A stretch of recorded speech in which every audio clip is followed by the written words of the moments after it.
Welcome back to the channel. Today we're reviewing two SRM knives, both high value knives. First one being the SRM 261M-GB2. This is a new variation of the Cub with a laminated blade steel. And we'll also be reviewing the SRM 106M-GW Dome. We're going to start with the SRM Cub. Nice medium-sized knife, 7.09 inches overall, with a 2.87 inch modified Wharncliffe blade. And like I said earlier, this one, as you can see, the lamination line right here is in laminated 140 CR steel. It's supposed to have a lot of characteristics of S35VN.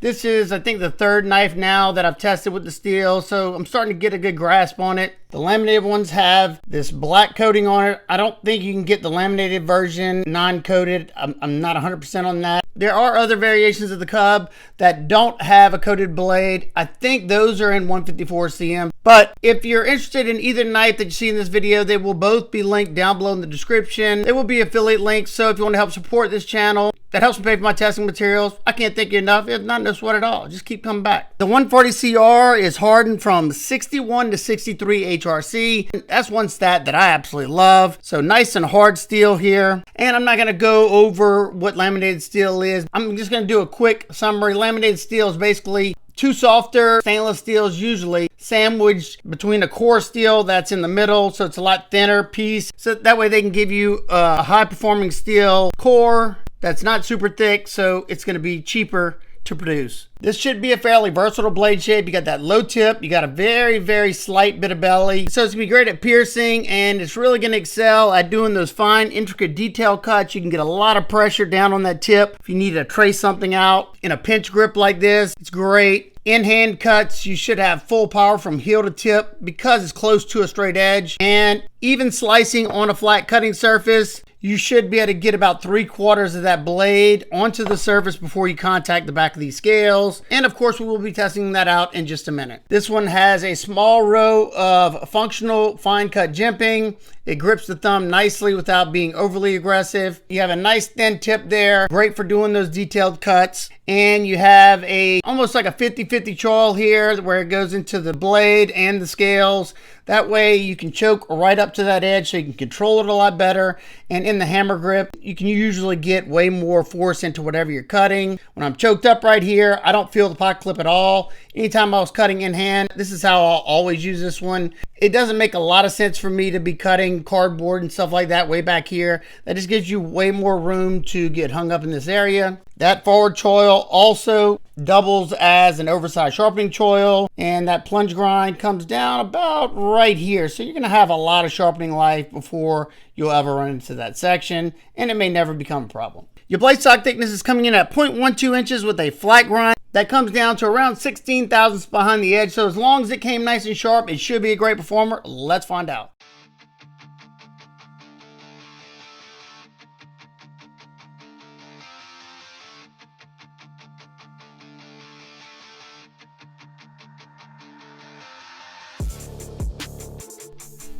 One thing I can usually count on with SRM knives is that the knives are going to come really sharp, and they usually sharpen them with a 15 to 16 degree per side edge bevel, and I think this one's at 16 degrees. I know they also use coolant or cooled sharpening technique, so where you're not going to have a burnt edge. You should have good performance out of the factory edge. I don't know if they're using cool mist on a grinder or if they're using Waterstones or something like that. It almost looks like Waterstones by the type of polish. I don't usually get any over buffing effect, and which you see whenever they're doing it on a buffing machine. And these can't come with almost a mirror polished edge. This one came wicked sharp, and this one's about as comfortable as flat scales can be. I'm able to get a lot of power into the wood. This blade shape, you're going to have pretty much full power from heel to tip because it's a fairly straight edge. And I swapped over to a piece that's a little bit harder so I could put a lot more pressure into it. And I didn't really notice anything poking or prodding me. Nice and locked in because you can choke up and get close to that edge. Did you see that? When you see that sisal rope fly like that, that means it's popping that rope effortless. I I raised it up on the block, even though I probably didn't really have to, but it just makes my life a lot easier. I can get about 3/4 of the edge onto a flat surface before I contact the back of the scales. So just know that. It's going to be a pretty versatile blade shape. Should be able to do just about anything that you would want to do with a knife with under 3-inch blade. And I will say, you know, this is, I think, the third knife I've tested with their 140 CR steel. It has similar characteristics to S35 VN. I can't yet say that, you know, I see that yet. It's too early, but I will say it sharpens similar, and it takes a nice aggressive edge. It definitely performs very well. And at the price point, it's kind of mind-boggling. The value for what you're getting in performance terms and quality is kind of insane. I think this is like a $69 knife, I think it is, for this one. And then you can get it in 154 cm, and I think it's more expensive. So I would definitely go with this one. And I think they were able to do that because this is a laminated blade. So if y'all, you know, we could talk about that one day, why it's a little bit cheaper to do that. But yeah, so far, outstanding. It's going to shine at any kind of detailed cut like this. I'm barely putting any pressure on that tip. I'm literally laying my finger, letting the weight of my finger pull through like that. And look, I'm going to show you. It's pretty easy to do all these cuts on a flat surface. Like I said, I could have done the rope. It just made it a little bit easier for me. And anything I can make my job a little bit easier, I'm going to do it. My hands are just too wrecked otherwise. But yeah, once again, another outstanding performer from SRM. Keep it up. Make my job so much easier. Well, one conclusion that I've drawn from using this 140 CR steel is that I definitely preferred the 140 CR over that SLD Magic steel any day. I find it performs better, it sharpens better, it drops fairly easily. I haven't tested any toughness yet on it. Maybe I'll do that next. And it definitely seems to hold an edge longer than the SLD Magic. Let's take a look at the deployment on this one. So you have a blade hole that's easily accessible. Nice snappy action. Your spring tension on those mega springs is good. Now, of course, I can almost get it out, but that took a pretty hard jolt there. I definitely wouldn't be concerned with it opening in the pocket. You can easily slow roll this one. You can use the crossbar to open it if you want. You can grab that hole, do a drop down, and same goes with the opposite side. And the best part about it is this one's riding on phosphor bronze washers. Check that action out. Woo! Nice and slick action. Now, when I first opened this one up and got it out of the box, it didn't drop shut at all. But the more you open and close it and use it, it's going to break in nicely. You should have a nice fall shut action or a nice hydraulic action. I personally like a phosphor bronze washer action to make the knife smooth, especially to be a drop knife like that. The tolerances have to be a lot tighter. This one has black peel ply G10 scales. I find it to be the perfect amount of grip. It's not uncomfortable at all. Definitely gives you a nice tactile feel. Got the SRM logoed pivot that is fairly flush. It does sit just ever so slightly above the scales, but they do have a chamfer going around that. I've never noticed that to ever be an issue on any knife. You have chamfers going all the way around the scales. They did a good job of knocking off any of the hard edges, so nothing was poking or prodding me during all the testing.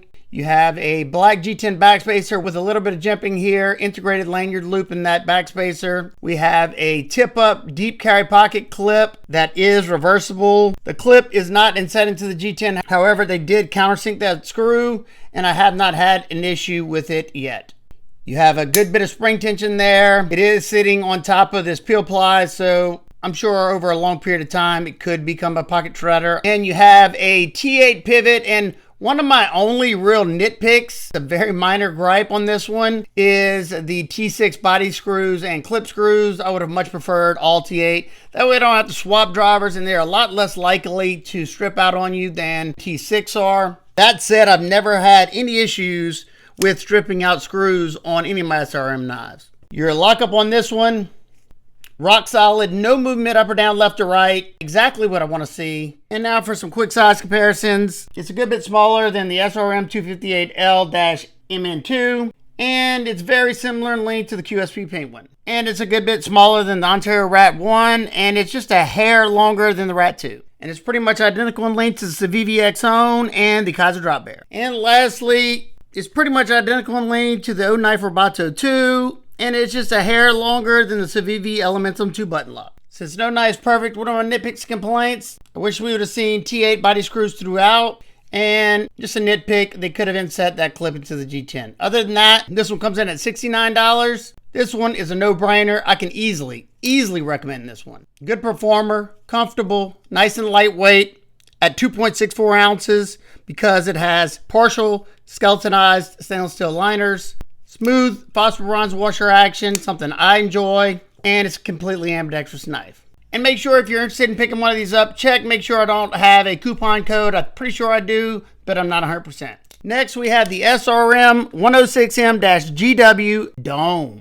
This is a slip joint coming from SRM. Nice medium-sized knife at 6.97 inches total with a 2.99 inch drop point blade of 14C 28N steel. It seems to have a bead blasted finish with maybe a light tumble. You got dual thumb studs that stay out of your cutting path, beautiful crown spine. You have a fuller on this side of the blade. And because this is a low tip drop point and you can see how it's kind of canted down, this could be a very versatile blade shape. Easily get the tip work done, pierce into something, no problem. And hand cuts are going to be rather easy. And I'm glad we have this forward choil here just to give you a little bit extra safety since there is no lock here. And when it comes to slip joints, I treat them all like they're friction folders. You have a good sharpening choil, your plunge grind's coming down about right here, so you're going to have a lot of sharpenings before you have to think about that at all. And I think they meant for this one to be a nice, slicey, somewhat of a gent style EDC. You have nice thin blade stock coming in at 0.09 inches. I think it's around Benchmade bug out thin, so that alone should allow this one to slice very well. But SRM does a really good job thinning the geometry on the blades. It's coming down to around 16 thousandths behind the edge and it's sharpened to 16 degrees per side. This one should be a fantastic slicer. Let's find out.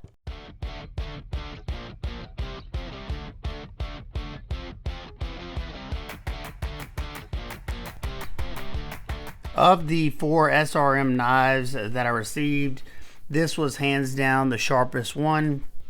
And they all have similar blade geometry, so it's slicing outstanding, and it's even slicing better than the Cub because of the sharper edge. The bevel in this one is, I think it's like 15.5 degrees per side whenever I checked. And now we're testing those ergos. Of course, I'm going to choke up. That way I can kind of control the blade better. I can make sure I don't accidentally hit something to pull the blade down on me.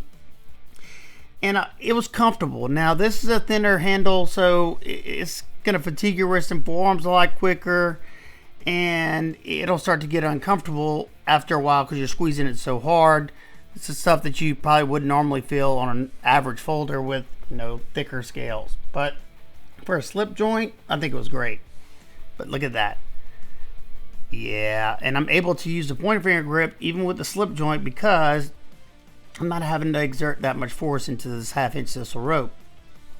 Of all the 4, like I just said too, besides them all coming sharp, they were all a joy to test.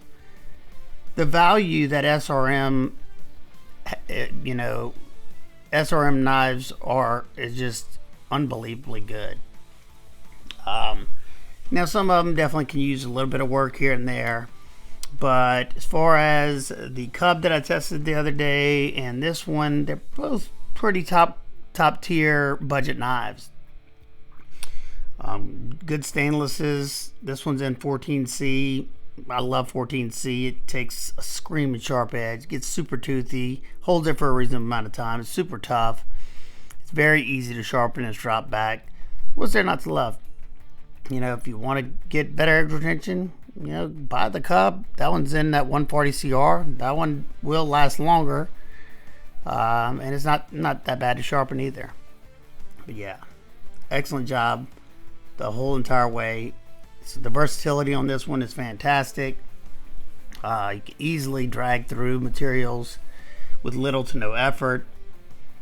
And only thing you really have to be careful with is rushing with a slip joint, because let me just say this, whenever I was doing the cardboard cutting, sometimes I'm trying to go through it fast because I got a lot of stuff. I had 4 other knives I was testing with this one, and whenever I went through the cardboard, I came back and it kind of pulled the blade down, but I had my finger in the choil area, so I didn't get cut or anything. But just be mindful. And SRM, keep putting out high quality, affordable knives. This is the sharpest SRM knife I've ever gotten. I was able to whittle a hair out of the box. Now, did they hand pick it? I have no idea. It's definitely possible. However, I've bought several of their knives off of Amazon, and they all come stupid sharp.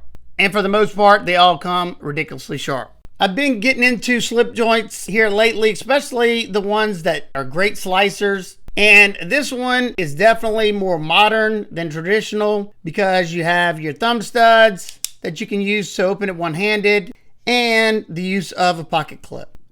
I can use those thumb studs to open it. That's where your half stop is. Nice little pop there. I'm definitely not good at rating the tension on a slip joint, but I will say the pull right there is stronger than the closure. Probably give the pull on mine about a 5 out of 10. Nice little pop there, about the same on that. But when it comes to the pressure here, I would have to give that one about a 4. And I would much prefer the pressure from here to here be stronger. So if you're somebody who has to have a super strong walk and talk, this isn't the one for you. You do have a nice smooth action on the open because it is riding on phosphor bronze washers. That's a nice little touch. And when it came to the ergos, anytime I was doing in-hand cuts, I am choked up. That way I have a little bit more safety there and I don't get hung up in that spot. But everything I thought this would be good at, it was, the drag cuts, in-hand cuts. We got some nice texturing on these G10 scales that offer some traction. Then you have that G10 Damascus inlay on this side. Mine's green and black, I think it is. And there is one other variation of this one if you don't like these colors. And it's also on the other side. And then you have the nice little pop of color with the gold pivot collars on both sides. SRM logoed pivot there. Very minimal construction, one body screw here and your pivot. And something that I like seeing on the Dome, T8 body screws. Only T6 you have on this one is the pocket clip, and I'm okay with that. You don't have to remove the pocket clip to take this knife apart if you chose to do so. You have a hidden lanyard post in the back right here for all my lanyard people, as well as a tip-up deep carry pocket clip. However, it is right-hand carry only, unfortunately, for my lefties. On the Dome, they inset that clip and they use flat screws, so you shouldn't have any issues going in and out of the pocket. So comfy in all the grips. Even if you want to do the reverse gas station knife fight grip, it's comfortable. Not a grip I'd ever use with a slip joint, but you could if you wanted to. Pinch grip's really nice. You got that nice rounded crown spine, so it's comfortable up there. And even though your back spring is sitting a little proud of the G10 scales, they got a nice chamfer on both sides. There are absolutely no sharp areas on that back spring, and I did not feel that at all. They were able to keep the weight down on this one to 2.15 ounces because they did not put any stainless steel liners. It's just thick slabs of G10 and your back spring. Your balance point is at that first choil. As light as this one is, it's very nimble in hand and carries really, really well also. Now for some quick size comparisons, it's dwarfed by the Ontario Rat 1 and it's just a hair shorter than the Rat 2. And it's very similar in length to the Kubi Hide and the SC Zancudo. And lastly, it's just a hair shorter than the Monterey Bay Knives Mini Old Guard, and it's pretty much identical in length to the Vosti Crop. And since no knife's perfect, one of my nitpicks complaints, there's no lefty love here. I wouldn't have minded a little bit stronger spring tension on the close for sure. It's not terrible, and you do have a spot to give you a little bit extra safety there, but it would always be nice just to make it a little bit stronger. I'm sure they did that so you could one hand open it if you chose to. I'm also not a huge fan of a bead blasted finish. I live in a high humid environment and a lot of times they tend to rust because when you're pelting that blade with blasting media, it leaves microscopic craters that just hold water. but they seem to do a lot of finishing work before they blast, so we'll have to wait and see. I haven't had any issues with their knives corroding on me yet, and I take care of my stuff. The Dome comes in at $42. As long as you're not worried about having spring tension that's just a little bit on the lighter side, like I said, around a 4, maybe 4.5, 5. I think it's a very attractive looking knife, super lightweight, 2.15 ounces. It's an absolute featherweight. It's comfortable. The blade was built to perform. Love the versatility it has. 14C is one of my favorite budget steels, especially in the $42 price range. That's excellent. This one came with close to a mirror polished edge, and it's always a treat for me to test SRM knives. And when it comes to the Cub, I think this is another fantastic value. If you're looking for a good work knife, good EDC knife that won't break the bank, this is a fantastic option. If you're looking for a good looking modern traditional gents knife, the Dome is a good option. So that is going to wrap up today's video. If you have any questions in particular, feel free to ask me down below and I'll do my best to get back with you. And like I said earlier, if either one of these interests you, they will both be linked down below in the description. Using my links helps support the channel. If not, no sweat at all. Just keep coming back. All right, guys and girls, I hope everybody's having a remarkable day today. And remember, keep these blades sharp, smile more. Peace.